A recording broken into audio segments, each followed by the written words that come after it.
Қазақстандагы белгилүү блогер жана Япон маданиятын сүйгөн Назым Осакаимдын окуясы көпчүлүк адамдарга пайдалуу болот деген ишеничтебиз. Бир мезгилде Японияда жашап калдым. Себебин билбейм, бирок депрессияга калдым. Өзүмдү таштап салып, салмагым 75 килограммдан ашты. Үйдө пижамачын эле жүргөнү көнүп, 2-3 күндөп жуунбай да калдым. Жада калса тишимди дагы жуубай калганмын. Акыр аягы жашоо ушунчалык кызыксыз болуп, мындан ары жашагым да келбей калды. Абалымды байкаган Япон улутундагы курбум жеке клиникалардын бирине барып келүүсүн сунуштады. Бул клиникадагы өзгөчө бир ыкмадан соң адамдар кайрадан төрөлгөн сымал жашоого болгон кызыгуусу артат деп ишендирди. Курбу кызым үйгө келгенде үйдөгү пижама жана тапичкечин эле көчөгө чыгып кеттик. Шаар борборундагы метродо ушул абалым менен эле баратам. Чачымды деле эптеп-септеп түйүп алганмын. Бирок Япониянын бир жакшы жери адамдар башка бирөөгө көңүл деле бурбайт. Жылаңаш жүрсөң деле ар ким өзү менен алек. Коомдук транспорт же көчөдө бирөөнү тигилип кароо япондордо жат көрүнүш. Адамдар ушунчалык эркин. Акыры клиникага да келип, кагаздарын толтурдук. Бөлмөгө кирген соң ортодо турган жыгач табытка көзүм түштү.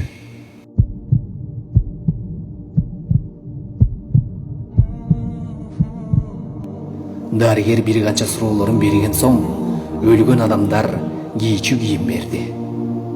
Кийимимди котордум. Жатыңыз деп акырын табытка жаткызышты.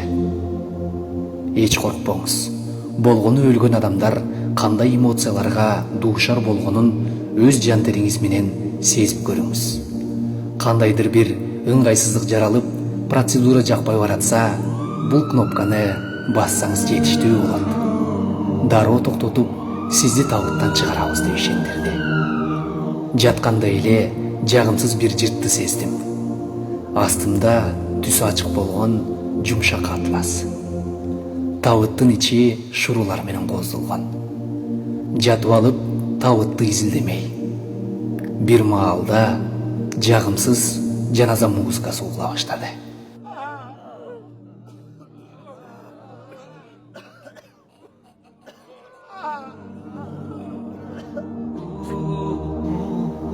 Үлгүрбөгөн жарык шооласы табыттын тешиктери аркылуу көрүнүп көрүнбөйт деле. Бир маалда менин табытымды көтөрүп, машинага жүктөп башташты.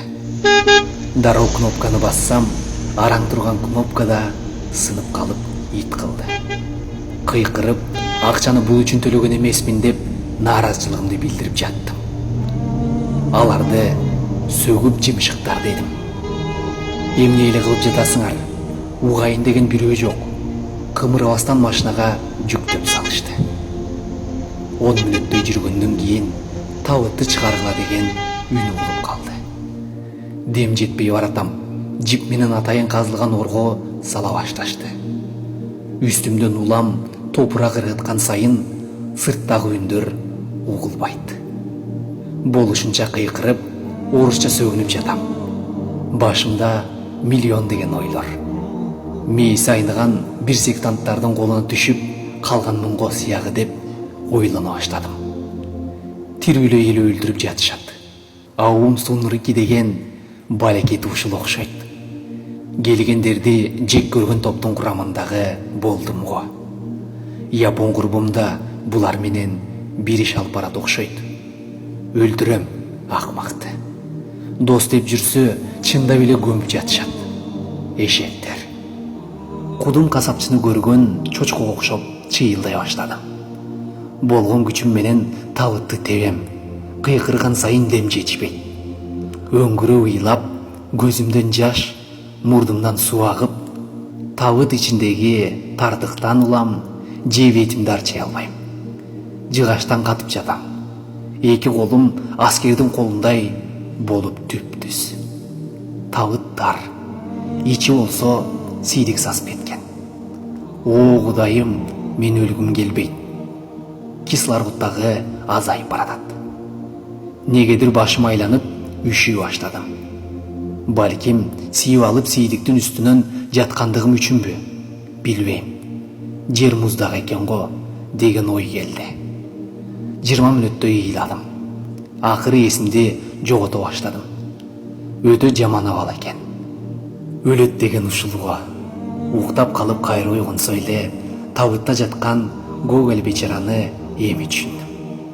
Жашоодогу маанилүү сүртүмдөр көз алдымдан өтүп жатты. Мына жаңы эле кызымды төрөп, өз колума алып жатам. Анын биринчи кадамдары. Ар күн сайын чачын өрүп жаткан көз ирмемдер. Болбогон бир депрессия деп өз кызымды дагы унутканымды карасаң. Көптөн бери апама дагы чалбай калганымды эстедим. Жашоо кандай гана керемет.